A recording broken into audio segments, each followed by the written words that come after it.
The winds howled across the Antarctic Research Station as snow pelted against its reinforced windows. Inside the warm confines of Deep Space Monitoring Station 7, Jack Thompson stared at his computer screen, his coffee growing cold beside him. It was just another quiet night shift until the computer started beeping. At first, he thought it was a malfunction. The signal was unlike anything he'd seen before, a repeating pattern of mathematical sequences too precise to be random space noise. His fingers flew across the keyboard, running the standard checks. This was no error. "Hey Bill, come take a look at this," Jack called out to his supervisor, who was dozing in the break room.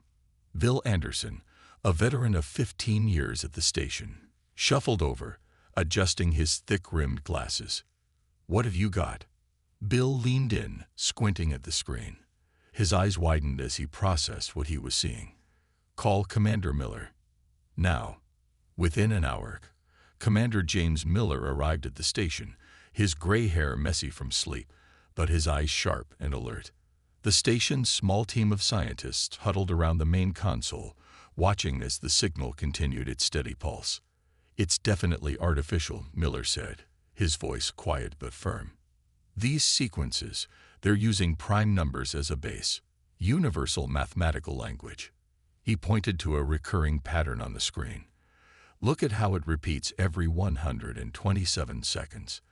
That's a prime number too."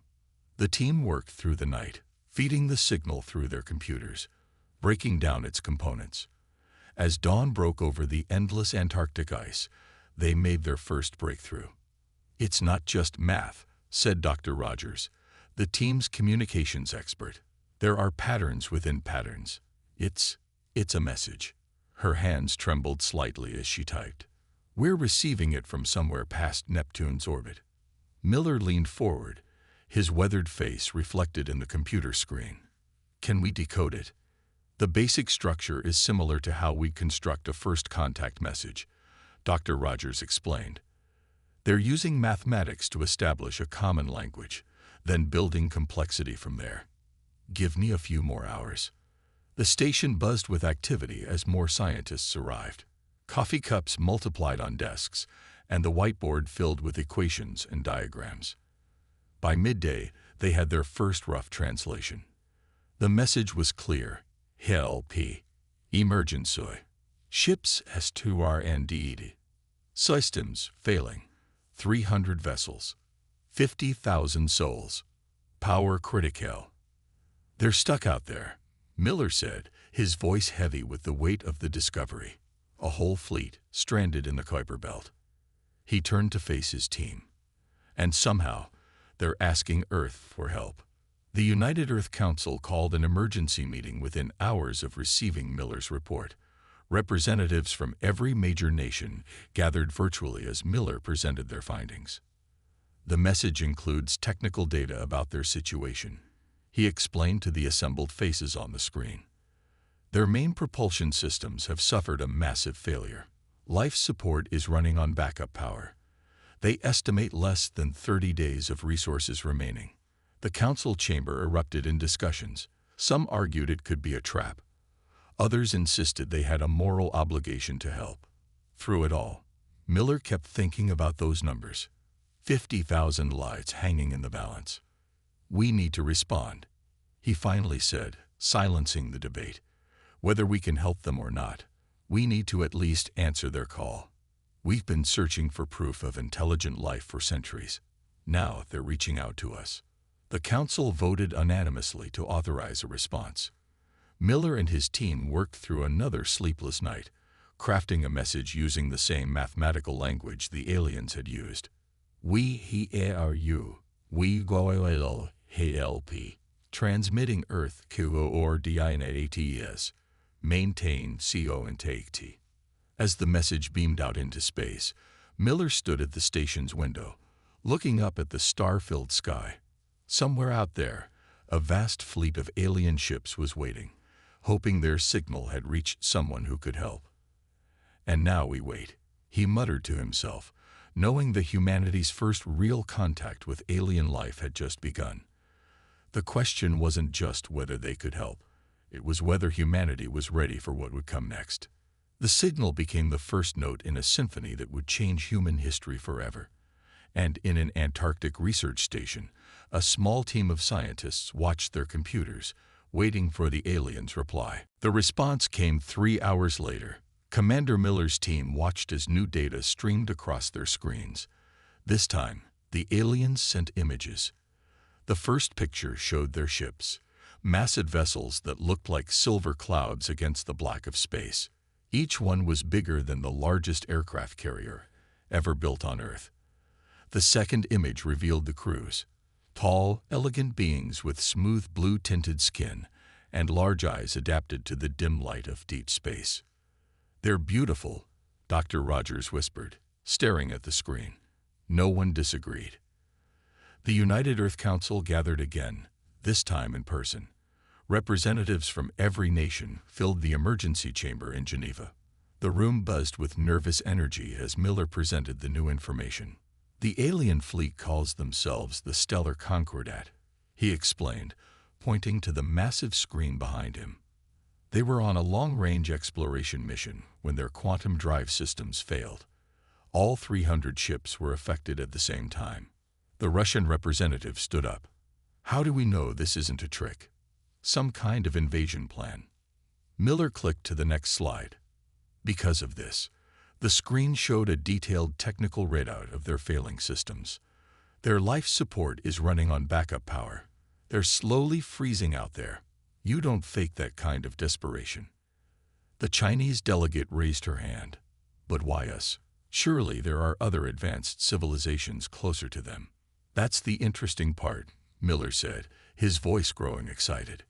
"We were the only ones who answered. Their distress signal has been broadcasting for weeks." Earth was the first to notice and respond. The room fell silent as that information sank in.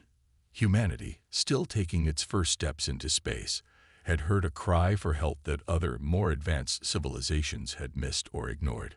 The Council's debate lasted hours. Some nations offered their entire space fleet. Others promised resources, fuel, and supplies. Even countries without space programs volunteered whatever they could: food, medical supplies, technical expertise. As the meeting continued, another message arrived from the Stellar Concordat. Dr. Rogers decoded it quickly, her hands shaking as she read it aloud to the Council. They're surprised," she said.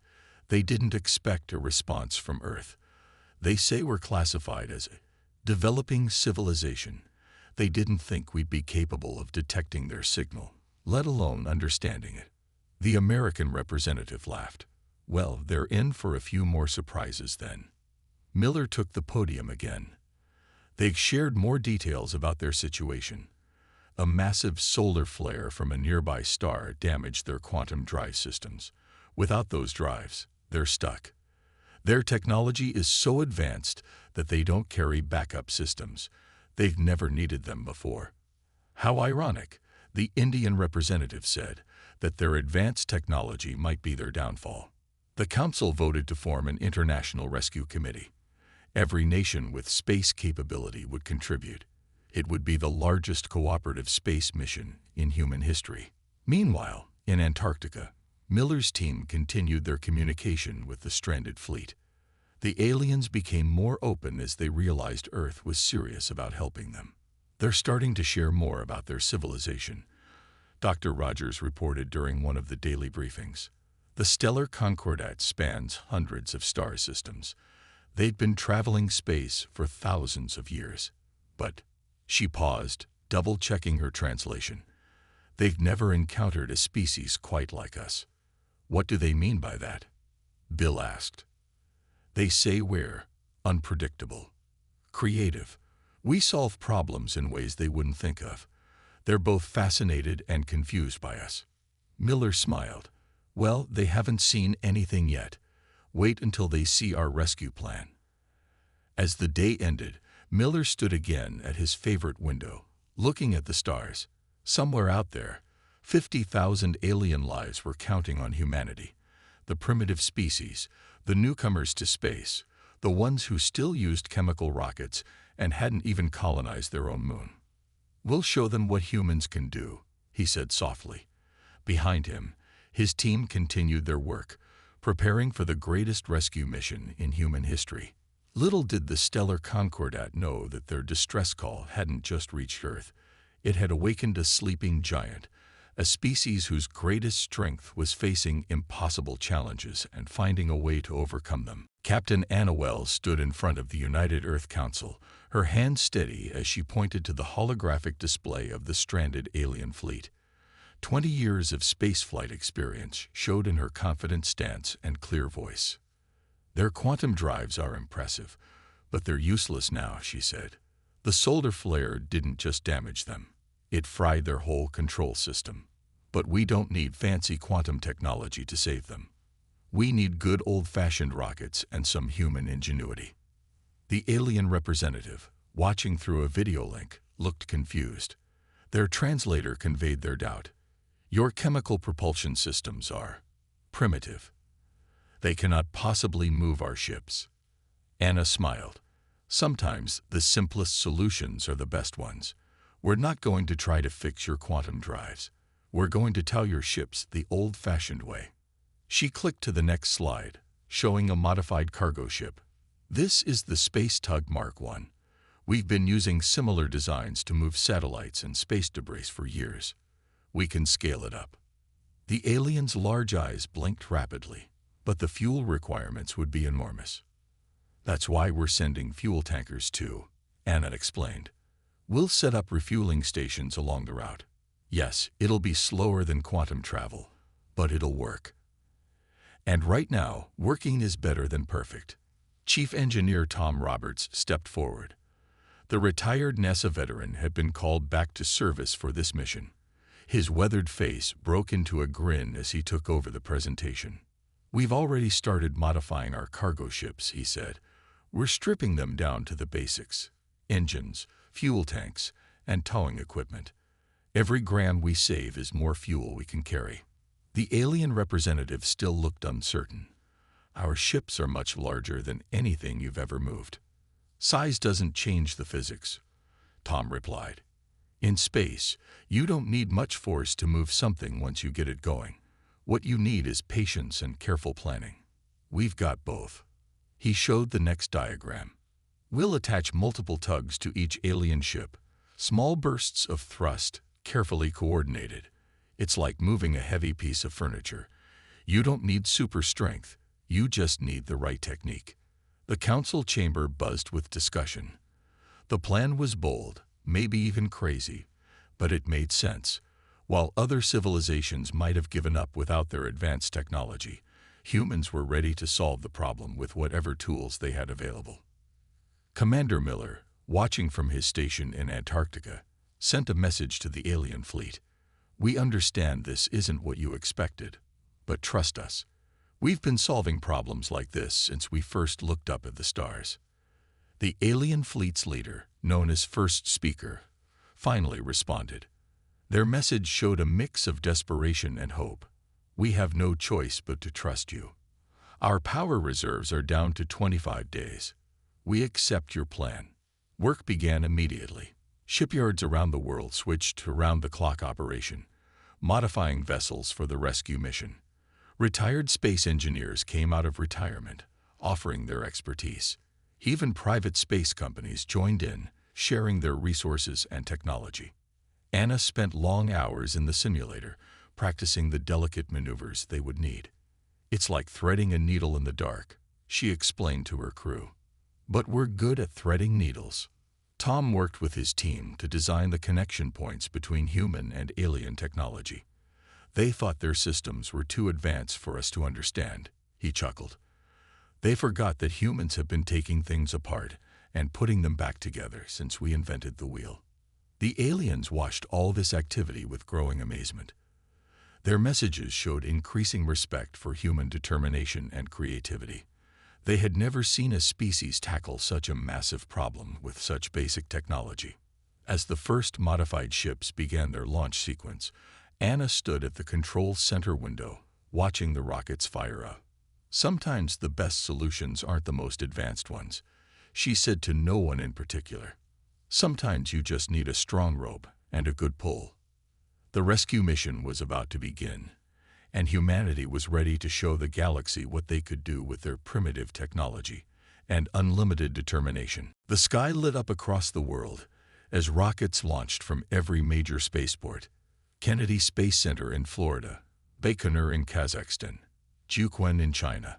All fired their engines in a synchronized dance of fire and thunder. Operation Lifeline had begun. Tom Roberts watched from mission control as the first wave of ships broke through Earth's atmosphere. 20 modified cargo vessels, each carrying enough fuel to fill an Olympic swimming pool, led the way. Behind them came the space tugs, their powerful engines ready for the challenging task ahead. First wave launch successful. Anna's voice crackled through the radio. She was leading the mission from the command ship Star Runner. All ships reporting normal operations. Beginning formation. The world watched through live streams as humanity's largest space fleet assembled in Earth orbit. Ships that once carried satellites now carried hope for 50,000 stranded aliens. The sight of so many vessels moving together made even veteran astronauts pause in awe. "Look at that," Bill Anderson said, pointing at the main screen in Antarctica. 200 years ago, we were flying wooden planes. Now we're launching a rescue mission to the edge of our solar system. Commander Miller nodded, his eyes fixed on the data streaming in. The aliens are watching too. Their latest message says they've never seen anything like this. In space, Anna coordinated the massive fleet. The ships moved in groups like migrating birds, each following precise paths calculated by supercomputers on Earth. They had to conserve every drop of fuel. There would be no second chances out in the Kuiper Belt. "Star Runner to control," Anna called. "Beginning acceleration burn. All ships, report status." One by one, the ships confirmed they were ready. Then, in perfect synchronization, 200 engines fired up. The fleet began its long journey to the stranded aliens. Days passed as the rescue fleet pushed deeper into space. Engineers worked in shifts, monitoring every system. The aliens sent constant updates about their failing ships. Power levels dropping, life support systems struggling to keep up. "We're in a race against time," Tom told his team during one tense meeting. "Their backup systems are failing faster than expected. We need to push harder." Anna made a difficult decision. "Control, this is Star Runner, requesting permission to increase burn rate. We can cut 2 days off our arrival time." Mission Control erupted in debate. Using more fuel now meant less safety margin later, but the alien situation was getting worse by the hour. "Permission granted," came the response. "All ships, increase burn rate by 15%. Good luck." The fleet surged forward, engines glowing brighter against the black of space. Every crew member knew they were pushing their ships to the limit, but no one complained. They had all volunteered for this mission, knowing the risks. Back on Earth, the United Earth Council received updates from the alien fleet's first speaker. Their message was simple but powerful. "We watch your ships approach. We see now that we were wrong to call you primitive. Your unity, your determination. These are signs of true advancement." The fleet passed Mars, then Jupiter. Each planet's gravity gave them a slight boost, carefully calculated by the mission team. Even nature seemed to be helping the rescue effort. 14 days into the mission, Anna's voice filled mission control. "Visual contact established. We can see their ships." The first images arrived seconds later. The alien vessels were enormous, their silver hulls reflecting the distant sunlight. But there were no lights in their windows, no sign of power except for faint emergency beacons. "They're running on their last reserves," Tom said, studying the readings. "We got here just in time." Anna's voice was steady as she gave her next orders. "All ships, begin deceleration. Prepare towing cables. Let's bring them home." The human fleet spread out, each ship moving to its assigned position. They had trained for this moment in simulators, but now it was real. 50,000 lives depended on what they did next. As the first towing cables shot out toward the alien ships, Commander Miller sent one final message to the first speaker. "Hold on. The cavalry has arrived." The first connection between human and alien ships looked almost comical. The massive silver hull of the alien vessel dwarfed the human space tug, like an elephant being led by an ant. But in the vacuum of space, size wasn't everything. "Magnetic clamps engage," reported Anna from Star Runner. "Connection is solid. Beginning power transfer." The rescue fleet had brought portable generators, another primitive technology that was proving invaluable. As power flowed into the alien ship's emergency systems, lights began to flicker on across its hull. Inside the alien vessel, the first speaker watched in amazement as their life support readings started to climb. Their message to Earth was filled with relief. "It works. Your simple solution works." Tom Roberts coordinated the rescue from his station on Earth. "Remember, folks, slow and steady. These ships haven't moved in weeks. We need to be gentle." One by one, human tugs attached themselves to the alien vessels. Each connection required careful maneuvering, too fast or too rough, and they risked damaging both ships. The space crews worked in perfect harmony, their months of training paying off. "We've got a problem on Ship 47, called one of the rescue crews. Their hull is too smooth, the clamps won't hold." Anna's response was immediate. "Use the backup plan. Get the cable nets." The humans had prepared for every possibility. When standard clamps wouldn't work, they deployed massive nets made of high-strength cables, spreading them across the alien ships like giant spider webs. It wasn't elegant, but it worked. "Attention all ships," Anna broadcast. "Beginning first pull test. 10% power." The space tugs fired their engines. At first, nothing seemed to happen. Then, slowly, the massive alien ships began to move. A cheer went up in mission control as the first vectors showed on their screens. "It's working," Tom shouted, pumping his fist in the air. All ships showing positive movement. The aliens were equally amazed. Their messages spoke of disbelief turned to joy as they watched their fleet begin to move again. They had never imagined that such basic technology could save them. But the real challenge was just beginning. Moving the ships was one thing, controlling them was another. The rescue crews had to coordinate perfectly to keep the massive fleet together. "Ship 23, you're drifting off course," Anna called. "Adjust thrust by 2 degrees port." Hour after hour, the human crews made tiny adjustments, keeping the fleet in formation as they slowly built up speed. Every crew member knew that one mistake could send ships crashing into each other. Inside the alien vessels, the inhabitants watched their rescuers work.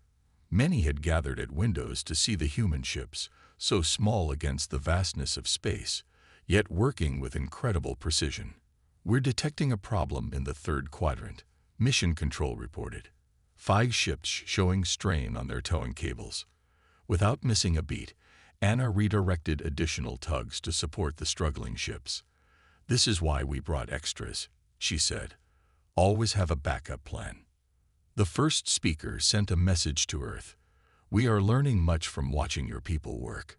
You solve problems differently than we do. Where we would look for the perfect solution, you find ways to make simple things work better." Commander Miller smiled as he read the message. "Tell them this is just the beginning. Wait until they see how we handle the journey home." As the first day of rescue operations ended, the combined fleet had already traveled several thousand kilometers. It wasn't fast by quantum drive standards, but it was steady progress. Tom looked at the main display, showing hundreds of green dots moving in perfect formation. "You know what this reminds me of?" he said to his team. "A tugboat guiding a cruise ship into harbor, just on a much bigger scale." Anna's voice came through one final time before the shift change. "All ships report ready for continuous operation. We're bringing them home, everyone. One light minute at a time." The greatest space rescue in human history was underway, proving that sometimes the simplest solutions were the best ones. And in the darkness of space, Two civilizations were learning that true advancement wasn't just about technology. It was about the willingness to help others, no matter the challenge. 3 months after the rescue began, Earth's orbit filled with silver and gold as the alien fleet arrived at last. The massive ships, still being gently pulled by human tugs, glinted in the sunlight as they took up safe positions around the planet. Mission Control, this is Star Runner. Anna's tired but proud voice came through. All 300 ships have arrived safely. Operation Lifeline is complete. The cheers that erupted in Mission Control were echoed around the world. Humans everywhere watched their screens as cameras showed the amazing sight. Humanity's small vessels guiding the enormous alien ships into precise orbital positions. First speaker requested permission to board the International Space Station for the official thank you ceremony.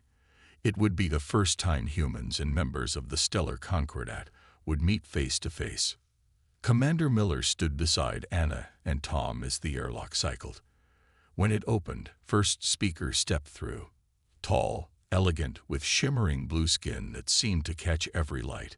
But what caught everyone's attention was the deep bow they performed. In all our 1,000 years of space travel, first speaker said, their translator converting the musical sounds into English, we have never experienced anything like this. You have taught us a valuable lesson. Tom raised an eyebrow. What lesson is that?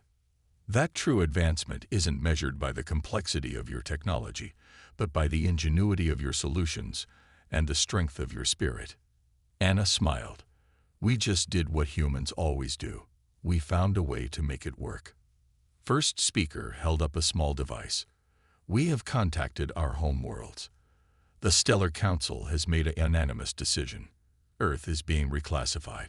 You are no longer considered a developing civilization. Because we rescued you? Miller asked. No, first speaker replied. Because you showed us a better way. While we became dependent on our advanced technology, you maintained the ability to solve problems at every level. This is true wisdom. The device projected a hologram showing a new space station, a massive structure to be built in Earth orbit. We would like to establish an engineering center here, first speaker explained. A place where our peoples can work together, where we can learn from your, what did you call it? Old-fashioned ingenuity. The news spread quickly across Earth. Humanity had not only saved an alien fleet, they had earned the respect of an advanced civilization by showing that sometimes the simplest solutions were the most reliable. In the months that followed, ships from across the Stellar Concordat began visiting Earth, not just for repairs, but to learn.